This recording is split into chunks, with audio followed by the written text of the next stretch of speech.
하나님께서 오늘 우리에게 주시는 말씀은 디모데전서 2장 1절에서 2절까지 말씀입니다. 디모데전서 2장 1절에서 2절까지 말씀, 신약성경 338쪽에 기록되어 있습니다.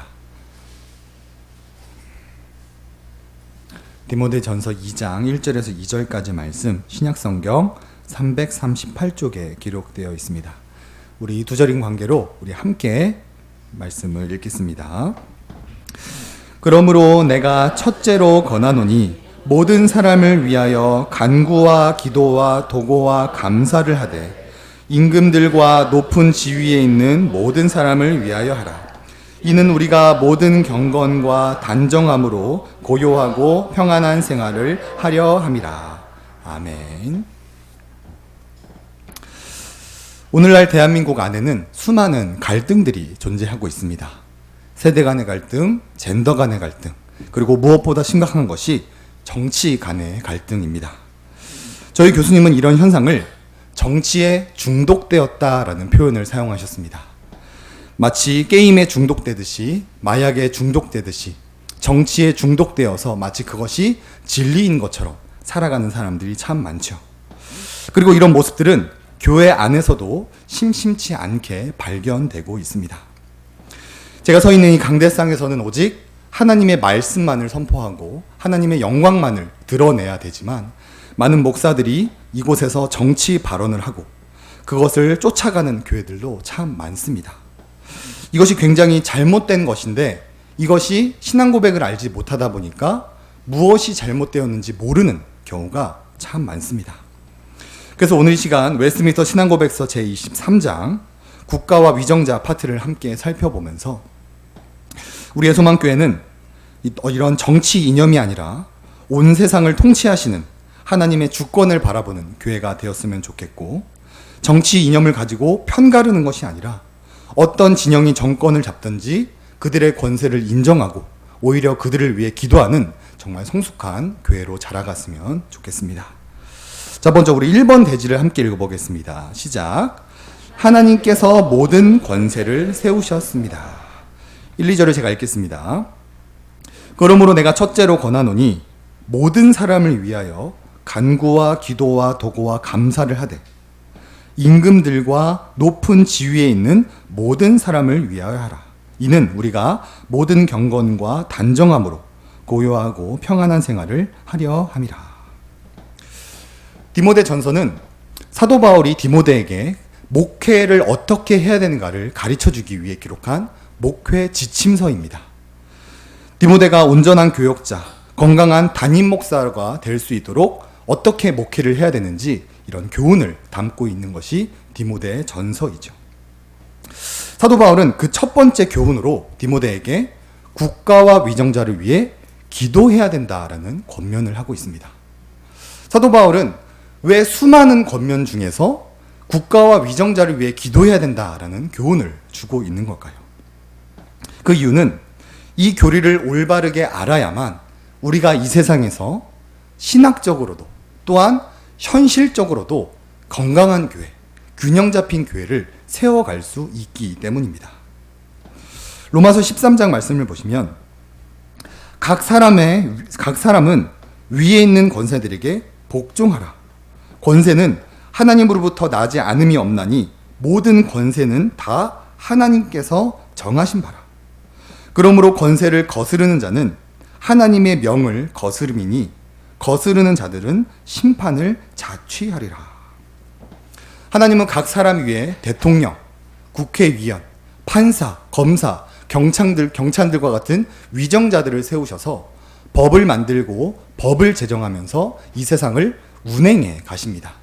그리고 우리가 해야 될 것은 그 권세에 복종하고, 만약 그것을 거스르는 것은 하나님을 거스르는 것이다. 그리고 그런 사람들은 하나님께 심판을 받게 된다라고 로마서는 말을 하고 있습니다. 우리가 하나님께서 모든 권세를 세우셨고 그 권세에 우리가 복종해야 된다는 이 신앙 고백이 일치되어야만 우리가 이 세상에서 교회를 세워갈 때 신학적으로도 또한 현실적으로도 균형 잡히고 건강한 교회를 세워갈 수 있기 때문에 사도 바울은 디모데에게 가장 먼저 국가와 위정자를 위해 기도하라는 권면을 주고 있습니다. 이것을 신앙고백서에서는 이렇게 정리를 해줍니다. 전 세계의 대주제시요 왕이신 하나님은 자신의 영광과 공적 선을 위하여 자기 아래 그리고 백성들 위에 국가 위정자들을 세우셨다. 이 목적을 위해 하나님은 그들에게 칼의 권세를 맡기셔서 선한 자들을 보호하고 격려하게 하고 행악자들을 징벌하게 하셨다라고 고백합니다.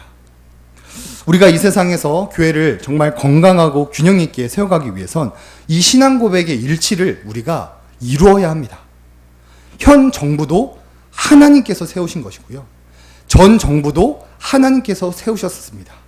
내년에 있을 총선 때 세워지게 될 위정자도 하나님께서 세우시는 것이고요. 2027년에 대선을 통해 세워질 정권이 바뀌던 정권이 바뀌지 않던 그 모든 주권이 하나님으로부터 나온다라는 것을 우리가 신앙으로 고백할 때 우리는 건강한 교회를 세울 수 있다라는 것입니다. 우리나라뿐만 아니라 미국도 일본도 아프리카도 다 하나님께서 위정자들을 세우시고 그들을 통하여서 국가를 이 전 세계를 운영해 나가신다라는 신앙 고백이 우리에게 필요하다라는 것이죠. 우리가 이 신앙 고백을 일치하지 못한다면 우리는 영원히 보수와 진보파로 나뉘어서 갈등을 겪는 교회를 만들어갈 수밖에 없습니다. 우리가 수련회 때 우병민 교수님께서 우리는 보수파도 아니고 진보파도 아니고 예수님파다라는 말씀을 해주셨죠. 왜 그렇게 말씀을 하셨습니까? 진보든 보수든 여당이든 야당이든 다 하나님께서 세우신 것이고 어떤 정권을 잡든지 그 권세에 복종하며 나아가는 것이 우리가 해야 될 일이기 때문에 우리는 예수님파다라고 설교를 해주셨던 것입니다.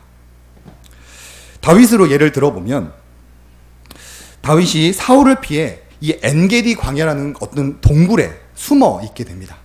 그때 어떤 정보통으로부터 다윗이 엔게디 광야에 숨어 있다라는 소식을 듣고 사울이 3,000명의 군사를 끌고 다윗을 죽이러 가죠. 하지만 그 엔게디 광야에는 정말 많은 동굴이 있었기 때문에 다윗을 쉽게 찾을 수 없었고 사울이 배가 아파서 볼일을 보러 어느 동굴에 들어가게 됩니다. 그때 우연찮게도 그 사울이 들어간 동굴 안에 다윗과 다윗 장군들이 숨어 있게 되죠. 그래서 다윗 장군은 정말 하나님이 주신 기회인 것 같다. 이참에 사울을 죽여버리자라는 의견을 내기도 하지만 다윗은 그것을 지키지 않고 사울의 옷자락만 자르고 이렇게 말을 합니다. 사무엘상 24장 10절 말씀에 오늘 여호와께서 굴에서 왕을 내 손에 넘기신 것을 왕이 아셨을 것이나이다. 어떤 사람이 나를 권하여 왕을 죽이라 하였으나 내가 왕을 아껴 말하기를 나는 내 손을 들어 내 주를 해하지 아니하리니 그는 여호와의 기름을 부음 받은 자이기 때문이라 하였나이다. 다윗은 사울을 왕으로 세우신 하나님의 주권을 철저하게 고백합니다. 사울이 악령에 들었어도 자신을 죽이려고 10년 넘게 쫓아다녔어도 하나님께서 사울을 왕으로 세우셨다라는 그 주권을 철저히 고백하며 나아갑니다. 오히려 정말 사울이 잘못되었다면 하나님께서 그를 심판하실 걸 하셨는 공의의 하나님을 붙들며 나아가게 되죠. 이 세상에서 교회를 세워가기 위해서 우리에게도 반드시 이러한 신앙 고백이 필요합니다. 여당이든 야당이든 보수든 진보든 그것이 우리에게 중요한 것이 아닙니다.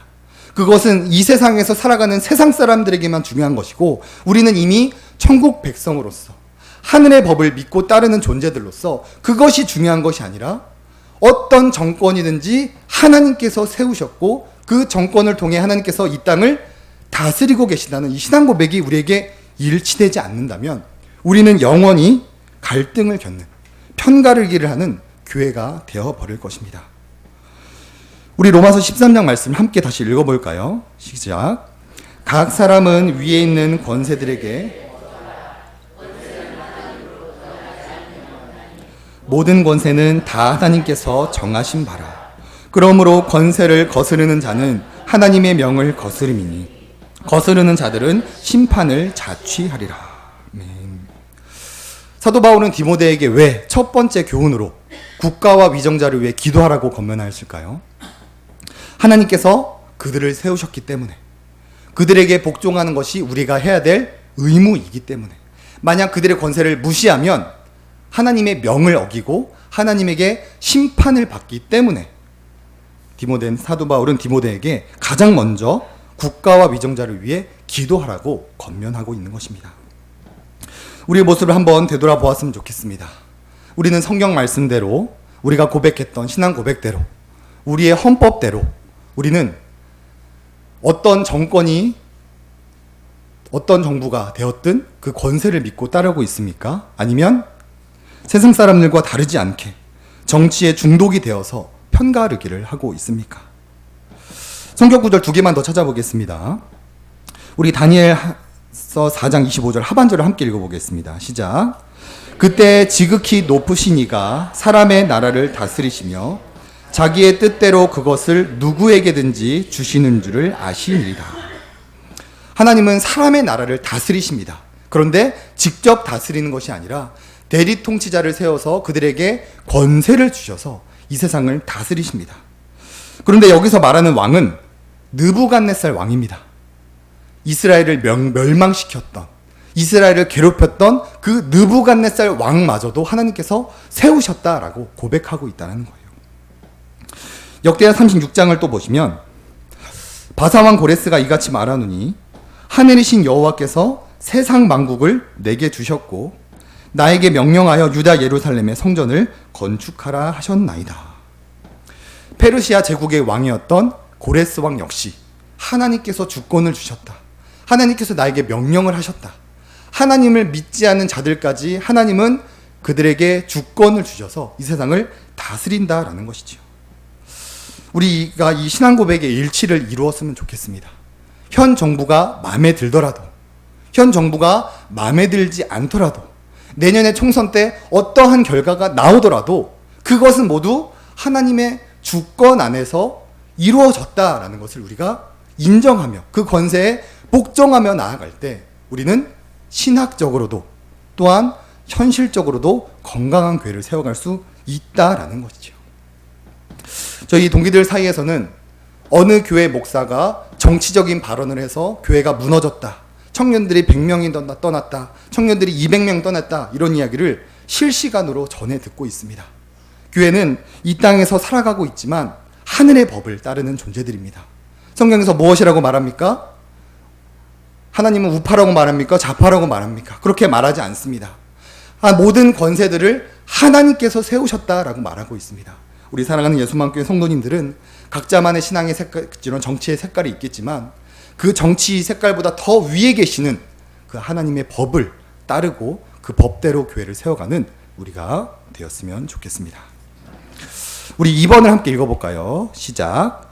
하나님께서 세우신 권세를 인정해야 됩니다. 신앙고백서를 한 번 더 보시면 모든 사람들이 위정자나 정부를 위하여 마땅히 할 일은 다음과 같다. 그들을 위하여 기도함, 그들의 인격을 존경함, 세금 및 기타 공과금을 납부함. 위정자가 무신론자나 종교가 다르더라도 법적 권위를 무시해서는 안 된다라고 말합니다. 우리는 이 신앙고백서를 통하여 성경 인물들과 이 신학자들이 얼마나 철저하게 하나님의 주권을 인정했었는지를 알 수 있습니다. 사도 바울은 네로 왕이 정권을 잡고 있었을 때 디모데에게 왕을 위하여 기도하라고 권면합니다. 네로 왕은 하나님을 믿지도 않았고 그리스도인을 박해하였던 자였는데 그를 위하여 기도하라고 말하고 있는 거예요.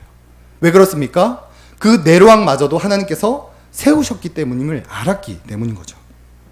또한 이 신앙고백서가 기록될 당시에는 영국 왕들이 정권을 잡았었고 그 영국 왕들도 그리스도인들을 핍박하였습니다. 하지만 신학자들은 무엇이라고 신앙고백을 정리합니까? 그리스도인들을 핍박하는 그 영국 왕들을 위해서 우리가 기도해야 된다. 왜냐하면 하나님께서 그 영국 왕들마저 세우셨기 때문이다 라는 것이죠. 상황과 환경, 어떤 정치 이념을 바라보는 것이 아니라 모든 권세를 세우신 그 하나님의 주권을 철저하게 바라보며 살아왔던 다윗, 사도 바울, 디모데, 또한 종교개혁자들과 신학자들의 모습을 우리가 교회 역사를 통해 발견할 수 있게 됩니다. 제가 아침에 뉴스와 신문을 보니까 여전히 이 세상은 자신이 가진 정치적 색깔에 따라 움직이고 있었습니다. 공의도 없고 정의도 없고 하나님의 뜻도 없이 그저 정치적 이념으로 편을 가르고 그것을 믿으면서 이 세상은 진행이 되어가고 있었습니다. 하지만 하나님을 믿는 우리 그리스도인들은 세상과 구별되어야 합니다. 우리는 천국의 상속자로서 하나님의 법을 따르는 자들로서 이 세상의 사람들의 풍파에 휩쓸리는 것이 아니라 성경에서 말하는 법대로 우리가 살아가야 한다는 거죠. 오히려 우리는 그 권세에 복종해야 되고 오히려 그들을 위해 기도해야 되는 존재들입니다. 시편 72편 말씀을 보시면 하나님이여 주의 판단력을 왕에게 주시고 주의 공의를 왕의 아들에게 주소서. 그가 주의 백성을 공의로 재판하며 주의 가난한 자를 정의로 재판하리니. 우리는 국가와 위정자들을 위해 그들이 주의 판단력으로 주의 공의로 주의 정의로 이 나라를 잘 다스릴 수 있도록 기도하는 것이 우리가 해야 될 역할이다라고 신앙 고백은 말을 해주고 있는 것입니다. 우리가 어떤 정당이 정권을 잡든지 그들을 하나님께서 세우셨다라는 것을 인정하고 그 권세에 복종하고 그들을 위해 기도하며 나아가는 것이 우리가 해야 될 성경적 원리다라고 말을 해주고 있는 것이지요. 이것은 해도 되고 안 해도 되는 문제가 아닙니다. 성경 전체를 통하여서 우리에게 반복해서 말씀하는 것이기 때문에 우리가 반드시 지켜야만 하는 것입니다. 그리고 우리가 이 명령들을 신실하게 지켜 나아가면 결국 득을 얻는 것도 우리 그리스도인들입니다. 우리 본문 말씀을 한 번 더 읽어볼까요? 시작. 그러므로 내가 첫째로 권하노니 임금들과 높은 지위에 있는 모든 사람을 위하여 하라. 이는 우리가 모든 경건과 단정함으로 고요하고 평안한 생활을 하려 함이라. 아멘. 사도 바울이 디모데에게 이 국가와 위정자를 위해 기도하라고 했던 이유가 2절 하반절이 나타납니다. 우리 밑줄 친 부분만 다시 한번 읽어볼까요? 시작. 우리가 모든 경건과 단정함으로 고요하고 평안한 생활을 하려 함이라. 우리가 위정자들의 권세를 인정하고 그들을 위해 기도하며 나아가면 우리가 고요하고 평안한 생활을 할 수 있게 된다. 바꿔 말하면 우리가 하나님을 마음껏 예배하고 찬양할 수 있게 된다라고 말을 해줍니다. 여기서 고요하다, 평안하다라는 말은 간섭 또는 방해가 없고 간섭이 없는 것 또한 소란에서 자유로운 상태를 말합니다. 즉 나라가 평안해야 우리가 하나님을 마음껏 예배하고 찬양할 수 있다라는 말입니다. 제가 이 IMF 당시에 교회 분위기가 어떤지 찾아봤는데요. 그때 현장을 보니까 실업자들이 무더기로 쏟아져 나오고 대학을 나와도 취직할 길이 없고 기업들이 무너지고 또한 빚을 내어 예배당을 건축했던 교회들이 이 이자를 갚지 못하게 되면서 예배 처소의 문제 또한 이 막 헌금통을 붙잡고 막 우는 정말 정신없는 상황이 연출되었다라는 자료를 보게 되었습니다. 나라가 재정 위기에 처해지다 보니까 나라 전체가 정신이 없고 하나님을 온전히 예배할 수 없게 되는 것이지요. 또한 이번에 코로나 사태를 보면 예배 중간에 공무원들이 찾아와서 예배를 중단시키고 방역 잘했냐? 몇 명이서 예배 드리냐? 예배가 중단되었다가 예배를 다시 드리고 막 이런 모습들이 막 반복되다 보니까 정신없는 예배를 드리는 모습들도 많이 보게 되었습니다. 나라가 평안하지 않으면 하나님을 마음껏 예배할 수 없고 찬양할 수 없기 때문에 우리가 국가와 위정자들을 위해 더욱더 기도해야 된다라는 것을 우리에게 교훈으로 주고 있는 것이지요. 그렇기 때문에 우리는 더더욱 국가와 위정자들을 위해 기도해야 됩니다. 하나님의 주권을 인정하고 그들을 위해 기도하여서 그들이 나라를 평안히 다스리게 되면 결국 득을 얻게 되는 건 우리입니다. 그 평안한 나라에서 하나님을 마음껏 예배하고 찬양할 수 있는 그런 은혜를 우리가 누릴 수 있게 되는 것이지요. 말씀을 맺겠습니다. 사도 바울은 디모데에게 교역자로서 담임 목사로서 해야 될 첫 번째 교훈을 국가와 위정자를 위해 기도하라고 말을 해주고 있습니다. 왜 그렇습니까? 하나님께서 모든 권세를 세우셨기 때문에 그 권세를 거스르는 것은 하나님을 거스르는 것이고 하나님을 거스르면 그 교회가 심판을 받게 되기 때문에 국가와 위정자를 위해 기도하라고 권면합니다. 또한 우리가 그 권세를 인정하고 그들에게 반하는 것이 아니라 그들을 위해 기도하며 나아가 그들이 나라를 정말 안전하게 다스리면 우리가 그 안에서 마음껏 하나님을 예배하고 찬양할 수 있게 되기 때문에 그 국가를 대적하지 말고 오히려 그들을 위해 기도하라는 권면을 우리에게 주고 있습니다. 우리의 소망교회도 이와 같은 신앙을 고백했으면 좋겠습니다. 보수 진보 더 이상 편가르는 것이 아니라 어떠한 정권이 정권을 잡던지 그 정권마저도 하나님께서 세우셨다. 그들이 정말 잘못된 길로 지도를 하면 하나님께서 벌하실 거라는 그 주권을 철저하게 붙잡으면서 오히려 그 나라 그 국가 위정자들이 이 나라를 평안히 다스려서 우리가 이곳에서 천국에 가는 그날까지 마음 편히 하나님을 예배하고 하나님을 찬양할 수 있는 그런 삶의 환경이 만들어질 수 있도록 오히려 그들을 위해 기도해 나아가는 이 신앙 고백을 우리가 올바르게 알고 지킴으로 말미암아 신학적으로도 현실적으로도 균형 잡힌 교회, 하나님이 보시기에도 세상 사람들이 보기에도 정말 건강한 그런 교회를 세워나가는 우리가 되었으면 좋겠습니다. 자, 그리고 오늘날 젊은이들은 정치에 빠진 교회를 극도로 혐오합니다. 우리가 하나님의 명령을 지키기 위해서 또한 건강한 다음 세대를 세우기 위해서라도 우리는 정치 중독에서 벗어나야 하고 모든 권세를 세우신 하나님의 주권을 철저하게 인정하며 나아가야 합니다. 우리 성도님들도 각자만의 정치 색깔이 있으시겠지만 우리는 하나님의 자녀입니다. 천국의 상속자로서 그 세상 법보다 위에 있는 그 하나님의 법을 따라 교회를 세워가는 우리가 될 수 있도록 우리 찬양하고 함께 기도 제목을 가지고 기도하는 시간이 되었으면 좋겠습니다.